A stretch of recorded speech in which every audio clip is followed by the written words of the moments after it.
কি করবেন ভাবছিলেন যখন হামিদুর, তখন বাবার একটি কথা তার ভাবনা বদলে দেয়। বাবা বলেছিলেন, মানুষ মানুষকে ঠকালেও পশু পাখি ঠকায় না। হাঁস মুরগি ডিম পারে, ছাগল গাভী দুধ ও বাচ্চা দেয়। বাবার এসব কথা তার মাথায় ঘুরপাক খাচ্ছিল। সেই থেকেই খামার তৈরির অনুপ্রেরণা পেয়েছিলেন রংপুরের হামিদুর রহমান। বছর 7 হলো সে সময় তিনি 6টি গাভী কিনে খামার শুরু করেন। সেই খামারে এখন গরু ছাগলের সংখ্যা 150টি। এর সঙ্গে যোগ হয়েছে পুকুরে হাঁস ও মাছ চাষ। সমন্বিত সেই খামার থেকে খরচ বাদে এখন তার মাসে আয় 2 লাখ টাকা। তার সাফল্যে অনুপ্রাণিত হয়ে অনেক বেকার যুবক খামার করে স্বাবলম্বী হচ্ছেন। হামিদুরের বাড়ি রংপুরের তারাগঞ্জ উপজেলার আলমপুর ইউনিয়নের ভীমপুর হাজিপাড়া গ্রামে।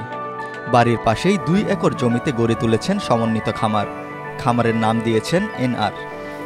তার খামারে দেশি বিদেশি জাতের 50টি গরু, 100টি ছাগল এবং 1 একরের 2টি পুকুরে মাছ ও হাঁসের খামার রয়েছে।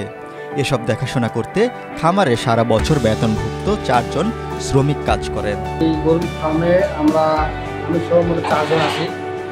4 জন আমরা রেগুলার কাজ করি, পার্মানেন্ট। এখানকার আমার মাসিক বেতনভুক্ত।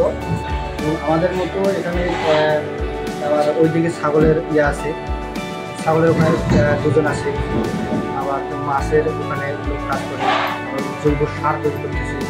সব মিলে আর কি, মানে এখানে প্রতিদিন 20-25 জনের একটা কর্মসংস্থান এখানে আছে। হামিদুল ভাই আমাদের গ্রামের একজন মডেল। তার যে খামার আছে, ওই খামার দেখে আমাদের গ্রামের নারী পুরুষ সবাই আরও বেশি স্বাবলম্বী হচ্ছে।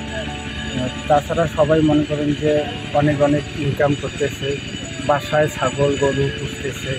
হামিদুর রহমানের খামারের চারদিকে সবুজ, আছে গরু ছাগল রাখার শেড। পুকুরের চারদিকে খেজুর গাছ শোভাবর্ধন করছে। শোনালেন তার স্বপ্নের খামার গড়ার গল্প। আমার ছিল যে আমি এমন একটা কিছু করবো যেখানে মানুষের কর্মসংস্থান হবে। তো আলহামদুলিল্লাহ আমার খামারে এখন রাউন্ড দ্য ইয়ারে 4-5 জন লোক কাজ করে। আমার জৈব সারে ওখানে মোটামুটি ডেইলি 15-16 জন লোক ডেইলি কাজ করে।